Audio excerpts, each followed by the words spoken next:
Assalamualaikum warahmatullahi wabarakatuh. Alhamdulillahirrabbilalamin. Wassalatu wassalamu ala asrafil anbiya wal mursalin Sayyidina Muhammad wa ala alihi wa sahbihi ajma'in. Saudara sekalian, berjumpa lagi dalam seri ngaji online. Pada kesempatan ini kita akan membahas mengenai kemuliaan orang-orang yang beriman dan berilmu pengetahuan. Saudara sekalian, tentu saja kita semua mendambakan satu kehidupan yang sukses, kehidupan yang bahagia, kehidupan yang mulia untuk diri kita, untuk keluarga kita, untuk orang-orang di sekitar kita.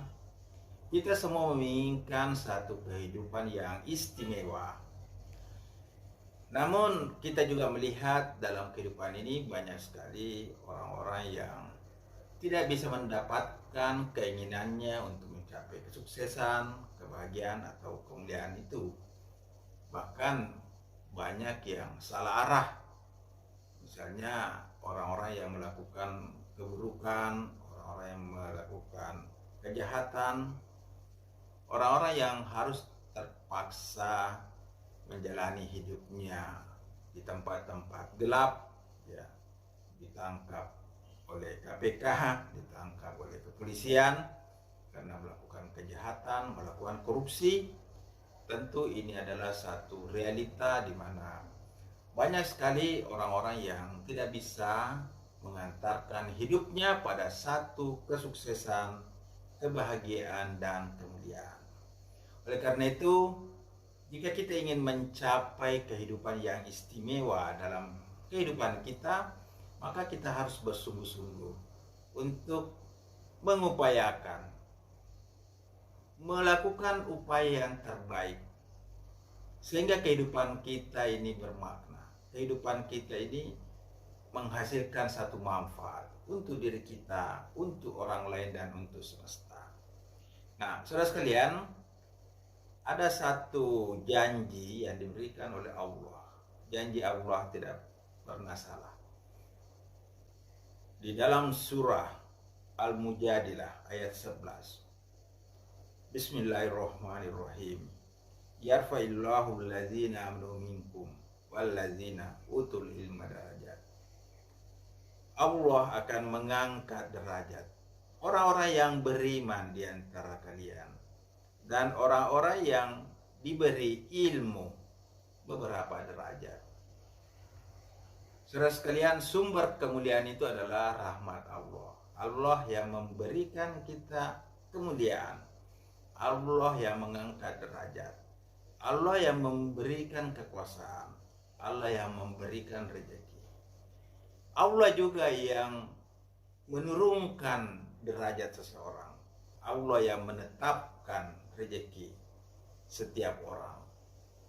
Oleh karena itu, ketika kita bicara kemuliaan, kemudian itu adalah satu rahmat, satu pemberian, satu anugerah dari Allah. Namun rahmat Allah berupa kemuliaan yang diberikan kepada seseorang atau kepada setiap orang, itu bisa kita dapatkan jika kita memenuhi syarat-syarat, jika kita memiliki satu kompetensi.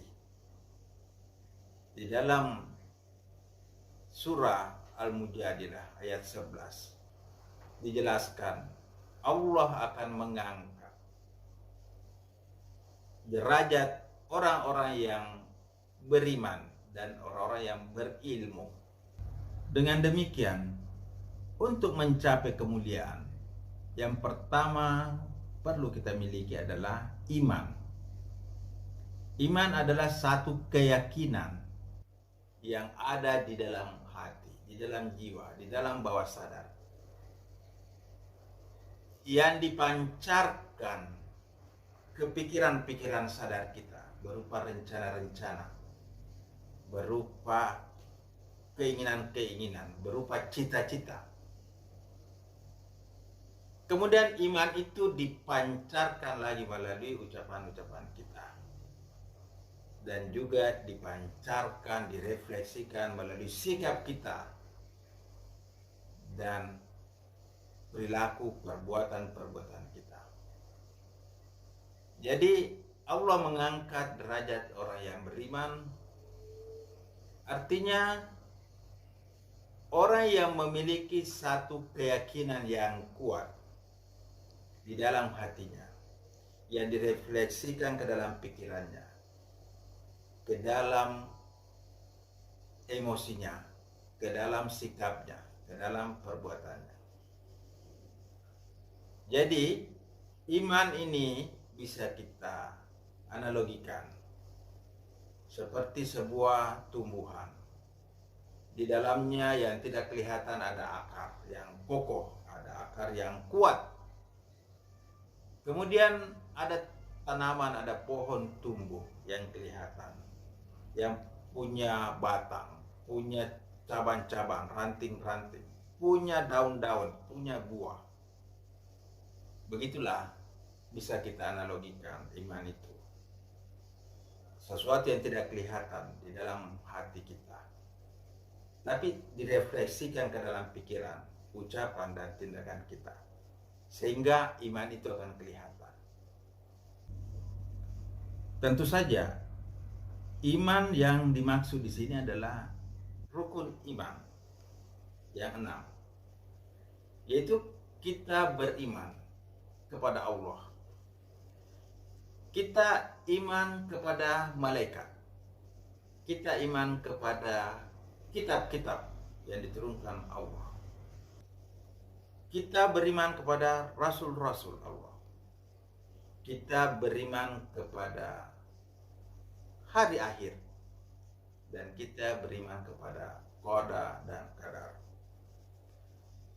Jadi orang yang beriman, orang yang diangkat derajatnya oleh Allah, adalah orang yang memiliki satu keyakinan yang kokoh terhadap Allah,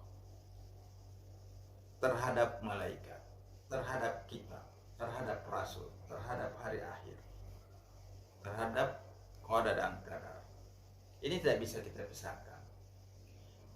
Jadi untuk diangkat derajatnya oleh Allah, maka yang harus kita lakukan adalah betul-betul yakin dengan rukun iman, dan keyakinan itu kita tanamkan di dalam hati, di dalam pikiran sadar kita, di dalam sikap kita, di dalam perbuatan kita. Itu direfleksikan dalam kehidupan kita sehari-hari. Jadi orang beriman itu sudah punya pegangan, berlandaskan pada Al-Quran dan hadis.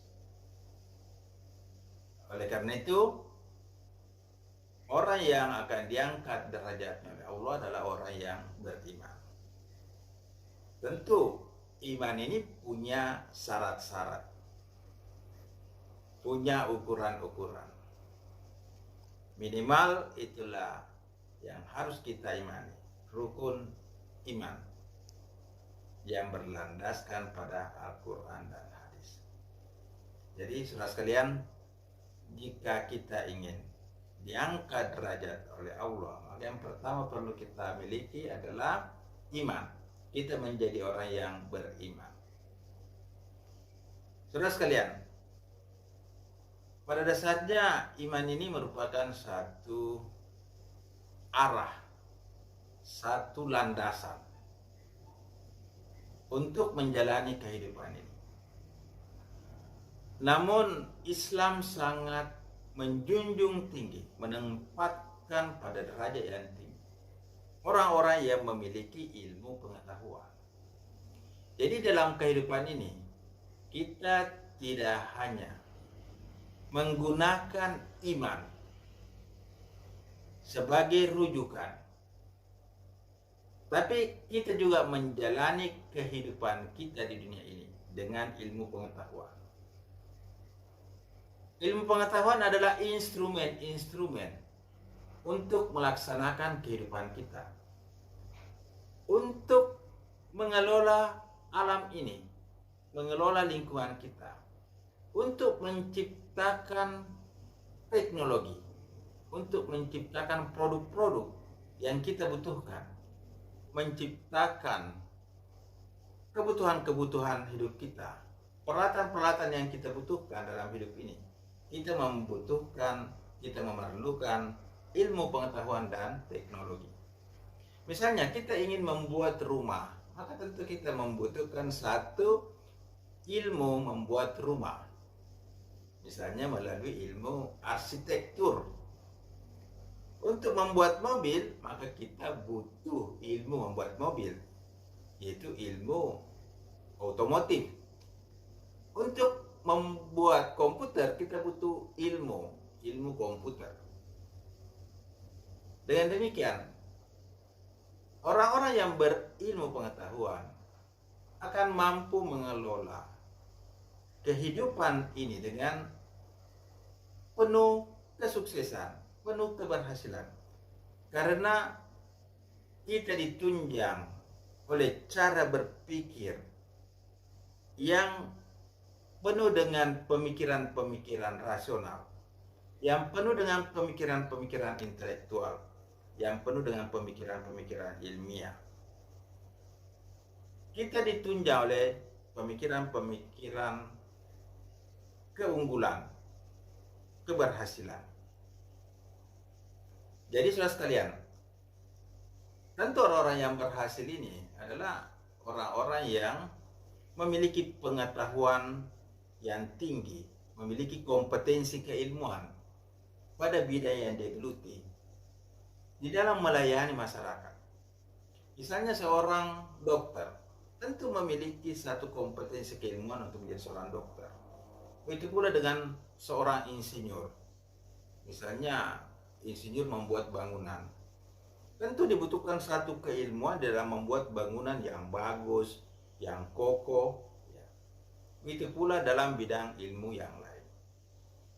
Jadi kita menuntut ilmu itu adalah bagian dari cara kita menjalani kehidupan di dunia ini, agar kehidupan kita bermanfaat, kehidupan kita lebih berkembang, lebih meningkat. Dengan ilmu kita bisa mengatasi masalah-masalah yang kita hadapi. Keterbatasan-keterbatasan alam bisa kita hadapi. Misalnya, ketika terjadi musim kering, musim paceklik, dengan teknologi kita bisa menanam pada musim kering, mungkin dengan menggunakan teknologi dalam bioteknologi, dalam bidang pertanian. Ada tumbuhan-tumbuhan yang sudah bisa dibuatkan tempat tumbuh berupa tali dan digantung dan akarnya itu keluar. Tidak perlu pakai media tanah. Tentu banyak teknologi-teknologi yang kita gunakan untuk mengatasi hambatan-hambatan atau rintangan-rintangan yang ada pada alam ini. Misalnya kita membuat mobil. Dengan mobil ini kita bisa bepergian ke tempat yang jauh. Dengan kapal kita bisa melintasi lautan. Dengan pesawat kita bisa melintasi cakrawala.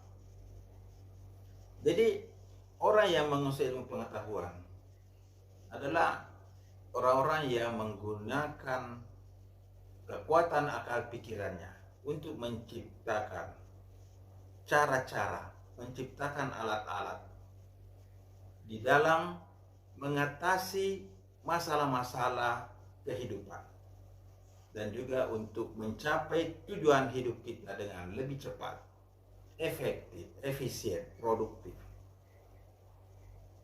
Islam sangat menempatkan orang yang berilmu pengetahuan itu pada kedudukan yang sangat tinggi. Misalnya di dalam surah Az-Zumar ayat 9.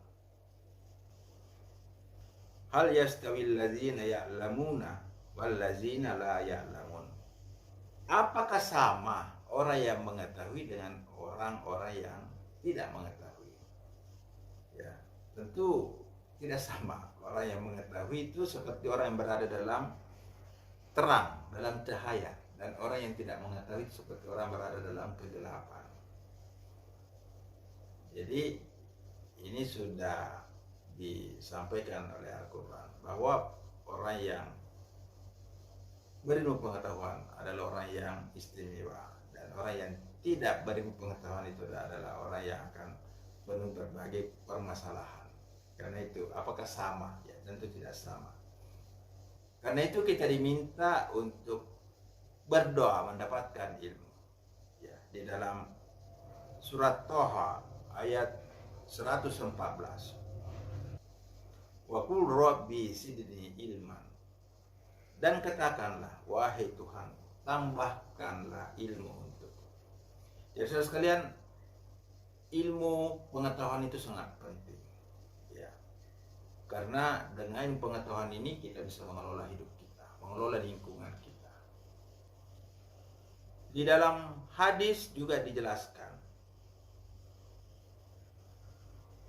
dari Abu Hurairah radhiyallahu anhu bahwa Rasulullah Shallallahu Alaihi Wasallam bersabda, artinya, barang siapa meniti sebuah jalan demi mencari ilmu, maka Allah akan memudahkan baginya jalan ke surga. Di dalam hadis yang lain dari Sahal bin Sa'ad radhiyallahu anhu bahwa Rasulullah Shallallahu Alaihi Wasallam bersabda kepada Ali bin Abi Thalib, artinya, demi Allah, sungguh bila Allah memberi petunjuk kepada seseorang melalui dirimu, itu lebih baik bagimu daripada kamu mendapatkan unta merah. Muttafaq alaih. Jadi, ketika kita diberi petunjuk oleh seseorang, diajarkan ilmu, maka itu lebih baik daripada kalau kita diberikan materi, harta, ya, seperti unta merah. Ya. Ilmu yang kita gunakan, ilmu yang kita ajarkan, ilmu yang kita manfaatkan, bukan hanya bermanfaat di dunia, tapi juga akan tetap kita peroleh ketika nanti kita sudah kembali menghadap kepadanya. Orang yang meninggal akan tetap mendapatkan amal-amal jariah.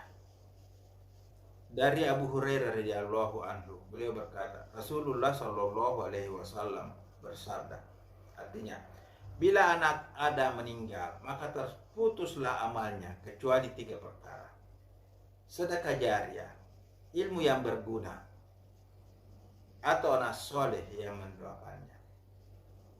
Diriwayatkan oleh Muslim. Jadi salah satu sumber pahala yang tidak putus adalah ilmu yang bermanfaat. Selain sedekah jariah dan anak-anak yang soleh yang mendoakan orang tua. Nah, saudara sekalian, ilmu apa yang paling tinggi kedudukannya? Tentu saja yang harus kita dahulukan adalah ilmu untuk mengenal Allah, ilmu untuk mengenal agama. Jadi siapapun kita sebagai seorang profesional memiliki ilmu-ilmu duniawi, memiliki kompetensi keilmuan dalam berbagai bidang keilmuan, maka kita tetap wajib untuk menuntut ilmu agama, untuk mendalami pengetahuan-pengetahuan mengenai cara kita mengenal Allah, mengenal Al-Quran, mengenal Rasul, mengenal ibadah, mengenal tugas misi hidup kita di dunia ini. Ya, jadi kita jangan hanya terus mengejar ilmu-ilmu teknologi, tapi seiring itu kita juga memperdalam, meningkatkan ilmu pengetahuan kita dalam bidang-bidang agama, memperdalam pengetahuan kita mengenai Al-Quran, mengenai hadis-hadis, mengenai ibadah. Jangan malah kita memisahkan. Jangan karena merasa sudah punya ilmu, malah memisahkan. Ketika menjalankan ilmunya, seolah-olah itu tidak ada kaitannya dengan agama. tentu ini tidak boleh dilakukan. Nah, saudara sekalian, kita sebagai ilmuwan harus memiliki iman. Dan di dalam keilmuan kita, di samping ada ilmu-ilmu dunia, kita juga ada ilmu-ilmu mengenai ketuhanan, ilmu-ilmu mengenai ibadah, ilmu-ilmu mengenai fikih. Dan demikian kita akan diangkat derajatnya oleh Allah. Inilah yang perlu kita pahami mengenai makna dari ayat yarfa'illahu allazina amanu minkum wallazina utul ilma darajat. Allah akan mengangkat derajat orang-orang yang beriman dan orang-orang yang berilmu pengetahuan. Saudara sekalian, inilah yang dapat kita sampaikan pada seri ngaji online pada pertemuan ini. Semoga bermanfaat. Wassalamualaikum warahmatullahi wabarakatuh.